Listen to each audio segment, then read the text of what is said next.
ഞാൻ വിചാരിച്ചുകൊണ്ടിരുന്നത് ചക്കയുടെ സീസണെല്ലാം കഴിഞ്ഞു എന്നാണ് കേട്ടോ. പക്ഷെ എൻ്റെ വിചാരങ്ങളെ തെറ്റിച്ചുകൊണ്ട് ശ്യാമിൻ്റെ അമ്മ ചക്ക കൂട്ടാൻ കൊണ്ടുവന്നിട്ടുണ്ട് കേട്ടോ. പണ്ട് നമ്മൾ തറവാട്ടിലായിരുന്നപ്പോൾ ശ്യാം എപ്പോഴും നട്ട ഒരു പ്ലാവും തൈയാണ് അതുമേ ഉണ്ടായ ചക്ക. കുഞ്ഞു ചക്കയായിരുന്നു. അപ്പോൾ കൂട്ടാൻ വെച്ചിട്ട് നമുക്ക് കൊണ്ടുവന്ന് തന്നതാണ് കേട്ടോ.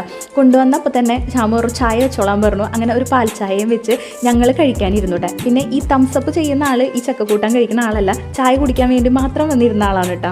പിന്നെ ചക്കയോട് വലിയൊരു പ്രിയമില്ലെന്നുണ്ടെങ്കിലും കുറേ നാളുകൾക്ക് ശേഷം കൂടി കഴിക്കുന്നത് കൊണ്ട് തന്നെ ഞങ്ങൾ രണ്ടുപേരും നന്നായി കഴിച്ചു കേട്ടോ. ഒരാൾ കഴിക്കാതെ അപ്പുറത്ത് നിൽക്കുന്നുണ്ട്, എന്നിട്ടാ കഴിക്കണേന്ന് ചോദിക്കൽ മാത്രമേ ഉള്ളൂ. ഇത് കഴിക്കുന്ന ഒരു ശീലം അവനില്ല കേട്ടോ. പിന്നെ ഞങ്ങൾ നേരെ മുറ്റത്തേക്ക് ഇറങ്ങി ശ്യാമു പോത്തുട്ടനെ കയറ്റി കെട്ടി. ഓണം ആവാറായതുകൊണ്ട് തന്നെ നമ്മുടെ വീട്ടിൽ കുറേ തുമ്പക്കുടം വളർന്നിട്ടുണ്ട് കേട്ടോ. അപ്പോൾ അതും ഒന്ന് നോക്കിയിട്ടുണ്ട്. പിന്നെ ഞങ്ങൾ വിളക്ക് വെച്ച് നേരെ കയറിയിട്ടുണ്ട് അകത്തേക്ക്. അതിനിടയിൽ അപ്പൂസിൻ്റെ രാമായണം വായിക്കാനായിട്ട് ശ്യാമു പറഞ്ഞു കൊടുക്കണതാണ് ഈ കാണുന്നത്.